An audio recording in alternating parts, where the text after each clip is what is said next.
Well, Nick, it's good to see you. I trust you're keeping well in these COVID times.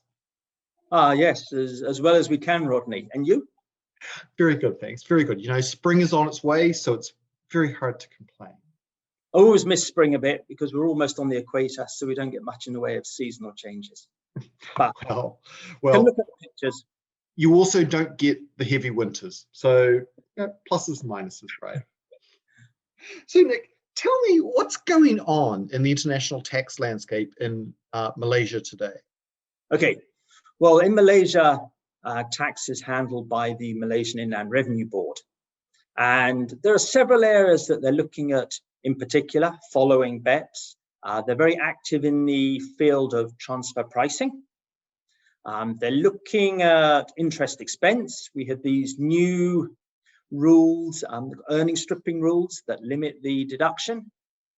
And they are also looking at what non-residents are doing in Malaysia, in particular, whether there's a sufficient nexus for the non-residents to be subject to Malaysian income tax. So those would be three of the areas we see them particularly active. Okay, so quite a lot of activity, in other words. Yeah, I'm following BEPS. Now, when people think about Malaysia, I'm sure a lot of folk think about, although they may not know, they think about Labuan. Tell me a little bit about that. Oh yeah, Labuan is interesting because you say a lot of people have heard about it, but don't necessarily know what it really is. I mean, physically, Labuan is a small tropical island. In fact, I think there are about 5 of them, but there's one main island in the South China Sea. And so if you think of it in terms of a tropical island, very nice seafood and lovely warm seas. Now, what the government did back in 1990 was set out a special tax regime in Labuan for qualifying activities. So if you look at Malaysia, although Labuan is part of Malaysia, it effectively is one country, 2 systems, in a way a bit like Hong Kong, China. But we have this special regime for qualifying activities in Labuan, and that's dealt with by something called the Labuan Business Activity Act, whereas everything else in Malaysia, as far as income is concerned, is governed by the Income Tax Act 1967. Now, the reason the government promoted Labuan, I think they saw it as almost as a rival for or against Singapore. What they were trying to get or introduce to Labuan was business that would not otherwise come to Malaysia. So the idea was, I think in essence, it was trying to get out business that was outside Labuan. But there were 1 or 2 perks that were allowed. In particular, leasing transactions were permitted through Labuan. For large ticket items, particularly things like aircraft engine, drilling rigs, it was possible, and to some extent still is, to set up a Labuan company to act as a leasing company, which needs to be approved by the relevant authorities. And by structuring a lease of this large ticket asset from a non-resident through the Labuan leasing company, this effectively gets round Malaysian withholding tax. And I think it was because of this that only very large assets were allowed to use Labuan. So essentially it was a government-approved arrangement. Now, one of the things that sort of fascinated me was the nexus that the non-resident or the company that's enjoying this tax regime under the Labuan Business Activity Act must have with Labuan. The basic requirement is that the company must do business on, in, from, or through Labuan. So that is capable of a very wide interpretation. And back in sort of the early days when I started looking at Labuan, we were often queried by foreign parties as to what is the substance requirement in Labuan. And substance wasn't really something that was dictated under the Labuan Business Activity Tax Act. The idea was that as long as you did business on, in, from, or through Labuan, that was sufficient.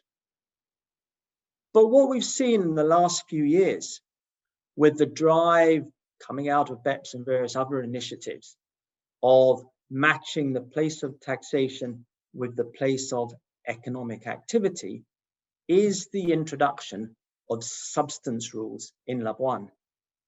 And these substance rules are looking at two main categories that need to be met. The first is there need to be people on the ground. So a Labuan company, in order to qualify, must have a certain number of people on the ground. And the number of people varies depending on the type of activity. There must also be a certain amount of operational expenditure incurred in Labuan. So these are how the substance rules are formulated. As I said, depending on the type of activity, there are different types of requirement, but invariably they're based on people and OPEX. And what we're seeing is that some companies cannot meet these substance requirements. And one of the advantages of Labuan was that the tax was very simplistic. For a qualifying activity, it was broadly 3% based on accounting profit. So there are no add backs, no tax depreciation. You just took the accounting profit, multiplied it by 3%. But now for activities that don't meet the substance requirement, the tax rate shoots up to 24%. And because it's based on accounting profit, this can really give us a strange result. If you're a sort of hardcore tax man, educated for many years in basic tax principles, then you're sort of going to take the view that, okay, tax is usually only on realized amounts. You don't pay tax on just accounting adjustments. In Malaysia and indeed in many Southeast Asian countries, you don't pay tax on capital profits. You only pay tax on income. And on top of that, under our domestic law, the Income Tax Act 1967, foreign source income for many industries, basically other than banking, insurance, shipping or air transport, foreign source income is tax exempt. But that doesn't apply necessarily in Labuan. So what we're now seeing is a number of Labuan companies who don't meet the substance requirement actually finding that they have quite large tax bills. That's fascinating, Nick. So that's really the government has historically been encouraging the investment, a preferential tax regime, but it's really putting some teeth behind the BEPS initiatives in terms of focusing on substance, meaningful expenditure. That must be creating quite a lot of activity on the island or islands of Labuan themselves. No, I mean, Labuan is quite a small island, but I understand that yes, it's creating more employment, and essentially we're seeing companies do one of several things. Some companies are ramping up their substance requirements. There are some sort of business activities that lend themselves very well to Labuan, and there's quite a bit of reinsurance that goes through Labuan. There is actually a business part where there are a number of reinsurers, and there's some offshore banking. So what we're seeing on the one hand is companies ramping up their substance requirements. There's also the ability for a Labuan company to elect to be taxed under the Income Tax Act 1967. And this we typically see for Labuan companies that are used or have been used as holding companies, because they will receive dividends either from overseas investments or from domestic investments. Now, for a company that receives dividends from overseas under the Income Tax Act 1967, that income would be viewed as foreign source and therefore exempt. So you make the election to be taxed, your income's exempt.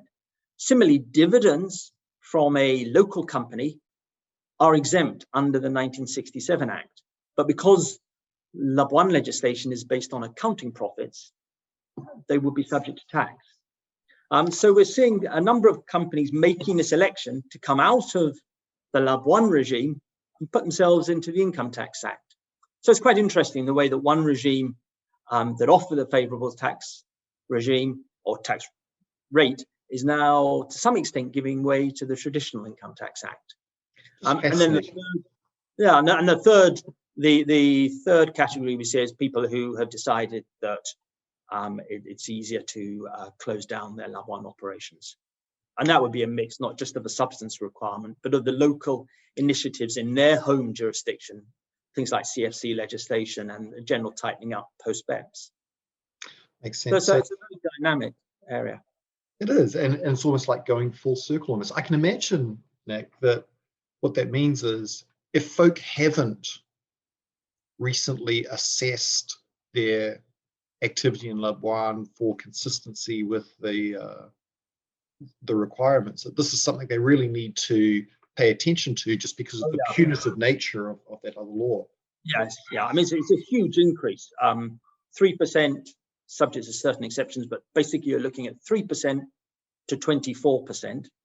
And as I said, the sting in the tail can be that it's based on accounting profits. So not necessarily real money, but there's real tax to pay. Well, Nick, this is just fascinating. So certainly a timely reminder, if people haven't been focused on this, to get onto it just immediately. I got to believe, Nick, it's keeping you fairly busy these days. Oh, yes. Labuan is something we get asked on very regularly. Maybe not every day, but certainly every week. Well, on that note, Nick, I'd like to thank you for your time. This was fascinating. And like I said, certainly a heads up to those people that haven't paid attention to it just yet. So thank you very much for your time, Nick. Okay, thank you, Rodney. Catch up with you.